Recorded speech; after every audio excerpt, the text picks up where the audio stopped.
How's it going, people? Welcome back to AFTV and welcome back to News Daily. It feels like a little while since I've done one of these. I'm here alone again, so I'm going to rely on you guys again to get your questions, thoughts and all of that in as we go, and hopefully make the next half an hour as engaging as possible regarding the latest news and headlines around Arsenal Football Club. Not that there is much and not that there is any new to these headlines that we're going to discuss today, hence the title. And if you want to know who is the person behind that title, he's sitting right here. I see Jahan here, who said just from the title you know he's Turkish. Ding ding ding. If there was a prize to give, you would be the winner. And the reason I feel like this about Aouar is because you look at last summer and he was a person of interest from pretty much day one up until the last day, where it looked like we opted for Thomas Partey, a completely different type of midfielder, and went into the season obviously lacking the creativity that someone like Aouar, maybe not Aouar himself, would have brought.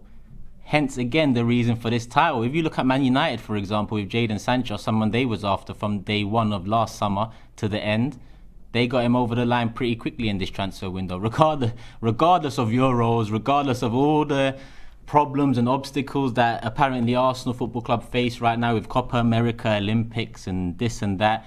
They got the job done. A player they wanted, they got over the line. If there was any truth to these Houssem Aouar rumours, and if there is any truth to it in the next few weeks and he does, come to Arsenal Football Club, I'd be happy that we made a signing. But again, I'd ask myself why we weren't proactive enough with it.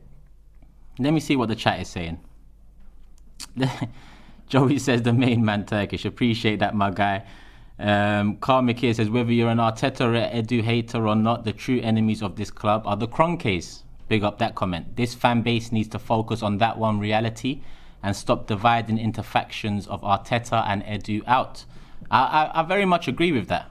Big up Karmik. I very much agree with that, because over the years, I feel like as a fan base, we squabble too much about this player, that manager, this manager, the system, the philosophy, the direction, the technical director, the head of football, the structure, the finances, the net spend, the outgoings, the incomings, all of that. When in reality, as football fans, all we want to do is believe. And it's up to the club to make us believe. And they're yet to do that this summer, let alone since these owners have come into the club. So big up that comment. Love watching your videos. Appreciate that. Come on, love for the love, people. As always, obviously, this ain't my channel. This is AFTV. So make sure you continue getting your questions and thoughts in. But I appreciate the love as always. I'm ready for another season in 7th. Let's go. And these reports obviously come from AFC Bell, who tweeted about Houssem Aouar, I believe, yesterday or last night. So it hasn't been discussed yet. And AFC Bell have that reputation off the back of the Thomas Partey deal. They remained firm in their stance last summer, and on the last day, Arsenal got it over the line, and AFC Bell got some credibility from that. They got some credit in the bank. Now, so far this summer, they've obviously linked us with James Maddison, who they did mention in this tweet or this thread on Twitter. But they started with Houssem Aouar, and they said a source at Arsenal tells us the club holds a degree of interest in Houssem Aouar. Now, when I read that sentence, and me being me, I think, well, surely we've been holding a degree of interest since last summer. If it's someone that holding a degree of interest in, and you look at the season just gone by and his value's halved, then surely you make a move. Instead, early on in the transfer window, they're not the same type of player, they're not even the same position. We went in early for Buendia at a price that seems we can get Houssem Aouar for. That shows to me that Houssem Aouar is not a main target this summer. We've been linked to many central midfielders ahead of him this summer. His name has only just popped up again. It says, but the talks are not advanced and have not reached a stage of making an official offer. Bear in mind, we were interested last summer and we've gone into this end of season. I know a lot of people like to say the transfer window's only been open a matter of days or weeks. But in all honesty, when the season ends, that's when business needs to really and truly be done. Business needs to be done throughout the season. So as soon as the opportunities become available at the end of the season, regardless of the window being open or not, regardless of players being on international duty or not, get the business done. The club continues to evaluate the market situation and the possibility of signing with its main objectives before considering other options. Well, that's a funny one, because considering other options at this stage, surely we should have our options set out. At the moment, it doesn't seem like we're in for Basuma. That just seemed like a pipe dream for fans. We talked about Basuma much more than any other reliable journalist connected to Arsenal Football Club. Then you were linked to Neves, we're linked to Locatelli, now we're linked to Hassan Aouar again. So many central midfielders right now. Obviously, Lokonga looks like he'll be the first one coming in, young, in my opinion, a Guendouzi replacement in terms of age and maybe potential. But that's not for first team. So I'm still waiting on them first team players to come in. Ryan Cooper says, why can't the fan base keep the pressure on Stan to leave the club? I'm not too sure. I'm not too sure why it is. Like I said, as fans, all you really want to do is believe. All you really want to do is wear your shirt with pride and back your team with pride, rep your colours and team and players, and that's all we really should be doing as fans. And I understand that's what we want to do. But Arsenal Football Club, I believe, wanting to do that and doing that over the last 10, 15 years is what has played a part in putting us in this position, because we've been blind with it. Similar to Man United, they've been blind with the way the Glazers were running them until Fergie left. That's when the true, cracks really started opening. Similar to Arsene Wenger, obviously towards the end of his reign, it wasn't nearly as successful as Arsene, but the cracks really started showing. And when Wenger left in the last 3 years, you can see what's happened. From Sven Mislintat to Raul to Edu, Vinay, manager to head coach to manager again, technical director. It's all a mess. None of it's got better since. Matt says, the club's finished. We might have 250 million to spend this window, but we will never get over 100 million worth of players. These owners are scammers.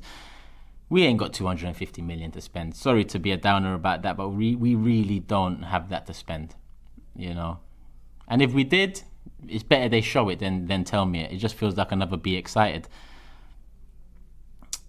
Our attacking midfield next season will be Emil Smith-Rowe and Willock, says Football Lad. Honestly, I prefer these youngsters than vintage players loyal to other clubs. Well, I assume one of them would be Willian in mind, vintage players to other clubs. And yes, I completely agree with that. When I look at Willian's transfer, I think it cost Reece Nelson some valuable minutes in game time. Maybe they're not like-for-like position-wise, but I feel like some of the minutes Willian was getting, Reece Nelson could have bolded better with. Not only for himself, but for us, because even if it didn't work out, his value would be higher than it is right now, where it seems like we're struggling. Jahan again, he said, big up for reading my comment. Your opinions are important for our fan base. Never stop. Would love to give super chats, but that feature is still not available in Malaysia. Hashtag Kroenke out. Don't worry about all that, Jahan. And I try and get through as many comments as I can. That's why I tell people at the very start to get your questions, thoughts, and all of that in. He says, Gunnar Vettel here, good to see you, Turkish. I would try and say that, my guy, but I assume it's big up Denmark. Obviously, we got that semi-final around the corner with England, Denmark. Italy just made it against Spain. Is football going home? Oh, is football coming home or going Rome? Sorry. If only Turkish, I was in the position of the Kroenkes, there wouldn't be this EastEnders soap drama. Some of it is very obvious to us fans. That's why I'm so pessimistic about it all. Someone like Hassan Aouar, for me, would be a player you get over the line early on, especially considering the vented interest last year. So for me, again, being linked to him, I know we have fans here. I want to see some fans that, want me to speak about something more positive and how they're looking at it. Saliba is just another Denis Suarez situation. Well, I don't agree with that, Kai, because Denis Suarez was just alone with very little hope, and Saliba has the rest of his career in front of him where we don't really know much about the player. We don't know if he will or he won't make it. Gunners Forever says, does signing Lokonga indicate that the club is no longer interested in signing Basuma and Locatelli? Like I said, with Basuma, I don't think we was ever interested. I think it was just the fans... listen, towards the end of every season, fans like to pick out a couple of players that they'd love to see at the club. And I think this year, Basuma was one of those. But I don't see anything to tell me that the club were interested at all. We went to Brighton and went for Ben White. If we was interested in Basuma, surely we would have inquired. Surely we would have tested the waters like we'd have done Ben White. So with the Basuma links, I don't believe them. Locatelli, on the other hand, yes, the owner came out and said we made a bid, but at the same time, each day that's gone by since that report, it just seems like it was made up to push Juventus's hand a bit further and make sure they, you know, stump up the funds to get that transfer over the line. So again, because of the way we have been manipulated and starved as a fan base of good signings, good transfer windows, these clubs, not just the media, clubs, agents will play on the fact that we will click, we will comment, we will push agendas, we will track planes, we will track Addison Lees, we will do all of that as a fan base. It's not the greatest platform for truth, in my honest opinion. And that's why very little truth to any of these rumours that pop out every summer. Ross Taylor says, Turkish, do you believe we'll buy a right back? I can't see it myself with so many players still on the books in that position. So far, I can't say confidently we will. So far, we've been linked to all other positions I feel like we need. In terms of central midfield, it seems like we've been linked to enough names to say 1 or 2 might come in. I think we need at least 2 this window. 4 probably overall, but 2 this window. We've been linked to a backup left back. It looks like he's just doing his quarantine before he comes in and does his medical and whatnot. That one's over the line. Then you look at centre back, where going into the summer we all thought Saliba was going to come back in next season and be Gabriel's partner, potentially with Holding as the backup, having signed a new contract. Then we go for Ben White. Then Saliba is en route out to Marseille on loan. That one, obviously, as fans, we didn't see coming. Yes, we can debate over whether we need Ben White or not, but at the end of the day, it does highlight poor business again from the club with the Saliba situation. Let's see. Man like Big H, remember man met you the other day at McDonald's. What a guy, all love. Come on, my bro. Always, man. Always. Aouar is quality. He will surprise a few, says false manager. I hope so, because even last summer I wasn't really too optimistic about Aouar. Not that I knew much about him, but I think a lot of the wave of optimism came from those couple Champions League performances for Lyon. I don't think anyone really watched him enough to know whether there's a player in there, to know whether he has not only the quality, but the mentality and character to succeed in the Premier League and for what we as fans want at Arsenal, which is to climb and fight and get back up the table and get back into competitions we want to be in and so on. So I hope that if we was to get Aouar, if we was to get that one over the line this summer, I'd hope that he does surprise me. I'd be one of the ones, looking at that one as a very, very risky signing. Aouar's not coming, says Mohit. El Nene and Partey next season. I wouldn't be surprised, but the amount of central midfielders we've been linked to, I think that indicates that we're definitely going to get one more, at least, on top of Lokonga. I don't see Lokonga coming in to be first team, starting 11. Like I said, I see him coming in as a Guendouzi, young potential for the future replacement. So I do expect one to come in to partner Thomas Partey. And obviously with Granit Xhaka on the way out, very close. I think Fabrizio Romano indicated it's very close. But we'll see. Shivang says, if Mikel Arteta gets sacked, who will realistically be his replacement? I would want a coach who is a winner like Thomas Tuchel. And this goes back to the comment earlier that I read. I forgot who the comment was by, but I think he might have been one of the first 2 comments I read, where he talked about Kroenkes and the fans to stop, dividing the tension between Arteta and Edu. I feel like we wouldn't get a manager we all want. We wouldn't get a manager where we can all believe and see his history and success rate and say, yep, that's a process we can trust. Because we have owners that won't allow for that type of manager to come in. Whether it's because there would be too much challenging upwards from that manager, or whether that manager needs too much resources and tools that they're willing to give, that will stop any manager that we want that has any credibility coming to Arsenal Football Club. Essentially right now it's a breeding ground for failure, and players and managers. I hope that changes, because it needs to change.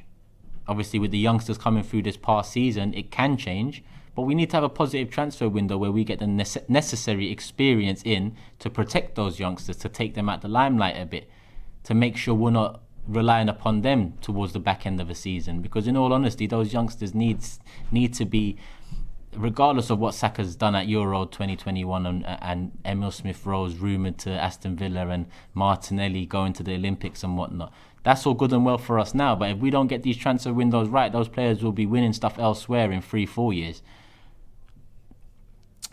We got a super chat here from Cloud Media TV. It does matter when they spend 300 mil. The pressure to get them out still needs to continue. I didn't quite get that one. Let me read it one more time. It does matter when they spend 300 mil. The pressure to get them out still needs to continue. Of course it needs to continue. That second half, yeah, I get that. I don't know about the 300 mil. I don't know what you are relating that to. But the pressure to get them out, it always needs to continue. Either to get them out or to get them to act right. You know, regardless of how you're looking at that pressure, I think the pressure should be the same. Whether you want them to get it right and you're kind of used to the idea of not being able to move owners on or force them to sell, you should still be on their necks because of wanting them to change at the very least. But if you are one that hopes that you can make change and force them to make decisions of potential sale of the club, then it's the same pressure that needs to be applied. What's this one here? Turkish, who do you think should stay from our starting 11? Who do you think worthy of Arsenal? From the starting 11 of last season, I'd say Leno's a funny one because this season coming up's massive for Leno, and we've seen what Martinez done last night with Argentina, the 3 penalty saves, and we saw how good he was this season for Aston Villa at moments. And I think we've all come to the realization that we made the wrong decision there in terms of who we kept, and to let Martinez go only to find yourselves looking for another keeper a year later, potentially homegrown when he was homegrown, stinks of mismanagement again. But at the end of the day, a decision had to be made. He made a decision. We've burnt Leno. He gets this season if he still wants to be at the club. There's rumours that, you know, he was one of the people that wanted to leave towards the end of last season, even though he came out to reaffirm his desire to stay, which for me, what players should do naturally if they're linked with moves away from the club and those links are wrong. So for me, Leno gets this season. Tierney, start, 100%. I could see him for the next 5 years. Gabriel, the jury's still out, but definitely the next 3-4 years he gets. Now his partner, if it was Saliba, same with Gabriel, 3-4 years to see how it works out. Ben White comes in, 3-4 years, let's see how it works out. Right back, there's no right back that, I don't think we have a starting right back of quality. Central midfielder would be Thomas Partey.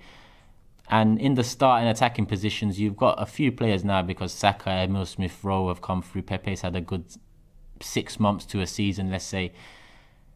So it's starting to look better, but I still think we need 6 players to either come in starting 11 now or come in as first 4 or 5 players starting 11 and 1-2 off the bench. Would I take Jorginho? No, I would not. That's not to say he hasn't had a good season, because he obviously has, but I wouldn't take Jorginho. And enough about this Hassan Aouar anyway, because we're already nearly 20 minutes in and we haven't even touched on any other news. Obviously there's pre-season friendlies to come this summer. The news has just come out today that Arsenal, if you're not a member, if you're not a red, silver, platinum, junior, gunner and whatever else, you can buy streams to each friendly for $7.99 each. That did cause a bit of a uproar on Twitter, as most things tend to do. In my honest opinion, listen, paying for pre-season friendlies, for me pre-season friendlies are not worth anything. I don't pay much mind to them. At the end of the day, the fact that, you know, people are charging in clubs, I'm not sure if Arsenal are the only club, but Arsenal are charging for them, is a joke, considering Stan Kroenke turns around to Daniel Lecter and says, we don't need your money, only to then, you know, make a decision where they're going to charge fans £8 per friendly, considering, you know, fans can actually go to Europa League games at the Emirates for £15-20. £8 per game for pre-season friendlies is pretty much a piss take. Jonathan says, Turkish, this club is a mess and will stay a mess for years to come. Fair enough. Why does it take so long for us? Why does it take so long just for us? Every other club has already made one signing at least. Well, you look at Liverpool, Konate in the bag. You look at United, Sancho pretty much in the bag. Man City and Chelsea. Listen, Man City are champions, Chelsea are Champions League winners who have just come off a season spending 200 mil last summer. I think they can take it relatively easy this summer and be more wise about it. Who else is up there? Liverpool, Konate, United, Sancho, Aston Villa and Leicester, if you want to include them too. They're showing a lot more ambition. Leicester have been for a few years. Aston Villa, to be honest, too. So there's teams in and around us doing business, yet we're still fed the same excuses about the Euros and so on. Cloud again says, we've got a huge fan base, but why can't we just donate for the next year or two to take over Arsenal? LOL. And I understand, a lot of fans do, come up with them suggestions about donate this and we can do this. And in all honesty, there is no chance of that happening. In all honesty, we just need to continue pressure. At the moment, it seems that we're banging our heads on a brick wall. But at the same time, if you see what that protest done before Everton in terms of Daniel Ek coming in to show some interest and to actually make a bid or two, it shows that things can be done off the back of these protests, off the back of pressure. And not only protests in person at the stadium, but walkouts, merchandise, stop buying merchandise, stop watching games on Sky and so on, BT. There's a few things everyone can do. But like I keep on saying, just don't do nothing. Shivang here says, everyone says that other clubs have not signed, but do you not see Arsenal need 4 replacements from our starting lineup? Very true. When you look at Arsenal and the position we're in over the last 2 years in comparison to some of these clubs that we're saying haven't signed, we're not champions. We're not in Champions League. We're in a far worse predicament than any other club in the Big Six at this moment in time. And I include Tottenham in that. Even though they are a mess, we are a mess too. And we've been a mess for a longer period over the last 5 years, which should be very worrying.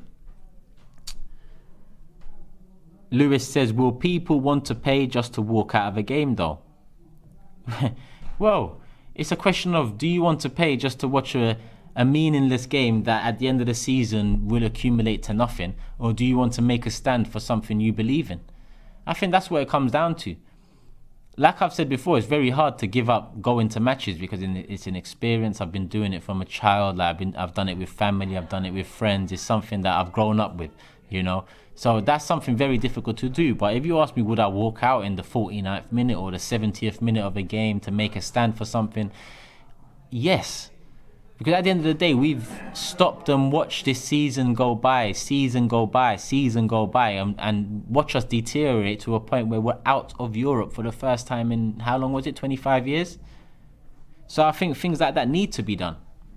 It will be very difficult, but it needs to be done. Love the title. Let's face it, we're crap. Andy, Arsenal. Hope you're well, Andy. Hope everyone's well in the chat. Make sure you guys hit the like button as well if you haven't already. Only 300 likes there. Let's get it up to, close to 1,000 if we can. 2,500 watching. Andy says, it makes me sick when people want to give Kroenke more time after 15 years of lies from selling Van Persie to United to help them win a title and offer £1 for Suarez and so much more. So much more. How's it going, Lee, mate? You all right? We got Lee Judges in the building. Yeah, I'm good, man. I'm good. Coming home. Is he coming home or going Rome, Lee? It's coming home. Sancho's out. Saka's in. It's coming home. Well, is it confirmed, yeah? Saka's in? Yeah, Saka's in, yeah. Nice. All right, cool. Something to support now, people. Something to support. Let's see what the chat is saying. Saka. Oh, there we go. The chat's confirming it as well. Saka's starting. Come on, people. That's what I love to see, because as soon as Turkey, let me down this tournament, it was just about watching the players I love at Arsenal Football Club do well. I found myself supporting Tierney when he was playing for Scotland. I found myself supporting England when Saka plays. So, Yanni says he knew this was a Turkish video from the title alone. But doesn't it feel like it? Forget Hossam Aouar for a sec. It feels like the same shit. Different day, different season, different window, same owner. That is the main thing, the same owner. Until that changes, this is going to all be the same. Brighten up, says Jonathan. Brighten up? It's up to Arsenal to brighten me up when I'm talking about Arsenal. If we start discussing other things in life, then listen, the rest of my life is going well. It's just Arsenal and Turkey now that seem to be letting me down. Turkish, you're right, says Vishal. Now we'll wait until the transfer window is over. Next we'll say that's exactly the cycle that we're on. A couple of years ago on an interview I done post-game, I said we're on a roundabout, and that is the roundabout. Transfer window starts, fans say, let's wait and see. Protest at a kit launch. Nah. It's too early. That was 2 years ago. It's too early. The season starts. Mess. We might as well see how the season finishes because we can't do anything while the season's on. Let's wait till January. January comes, we're told we can only loan players. Okay, cool. We need to sort our finances out. End of the season comes, we're in a lower position than we was the season before, in a worse place. Let's wait and see. That is the roundabout we're on. That is the roundabout we are on. Stanley says, do you think we need a striker? Yes. At the end of the day, Oba's contract's 2 years. So in 2 years, he'll be gone.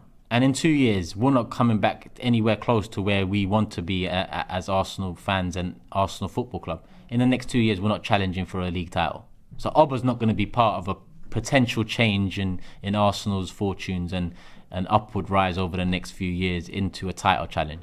Lacazette and Eddie, 1 year left. Eddie's not good enough. Lacazette has proven not to be good enough for a starting berth striker at Arsenal Football Club.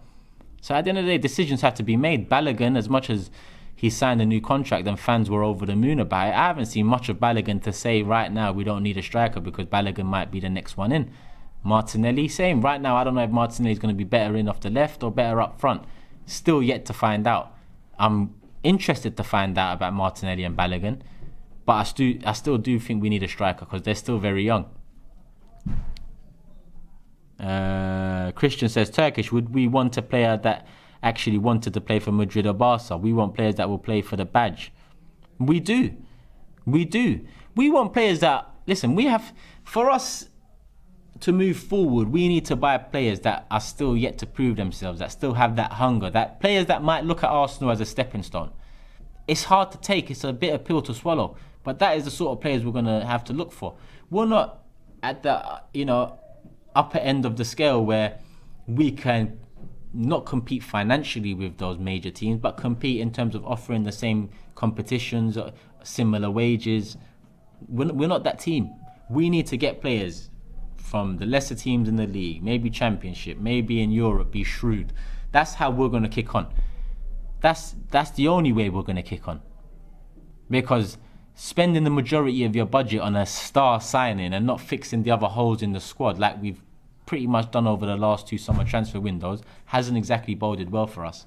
So I still think we should really be Aouar or Maddison. I'll definitely be taking Maddison, even though they're not the same position as far as I'm aware. Aouar would probably slot in next to Thomas Partey and Maddison will probably be number 10. But if you're asking me one or the other, I'd be taking Maddison.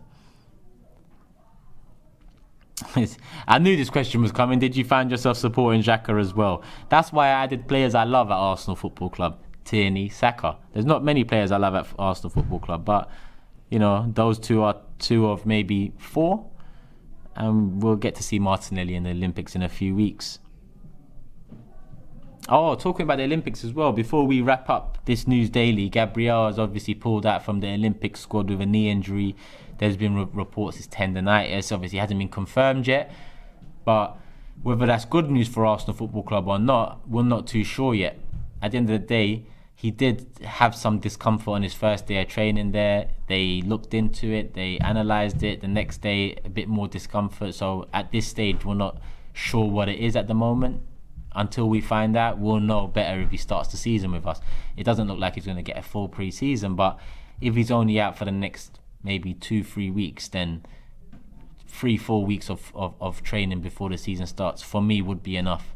So we'll see how this injury for Brazil on international duty works out for us. But he's no longer part of the Olympics, and yeah, that's that.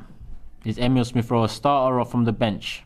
Not sure at the moment. Emile Smith-Rowe, he came in last season, done very well, but I'm not sure. He's still, he's still got a lot to do. But at the same time, I think he's done enough for us to give him a chance. Not the sole number 10 in the side, because if we were to bring in a Maddison or a Buendia or someone, I'd expect them to be rotation. But Emile Smith-Rowe deserves a chance. If he doesn't sign a contract, then off to Villa you go.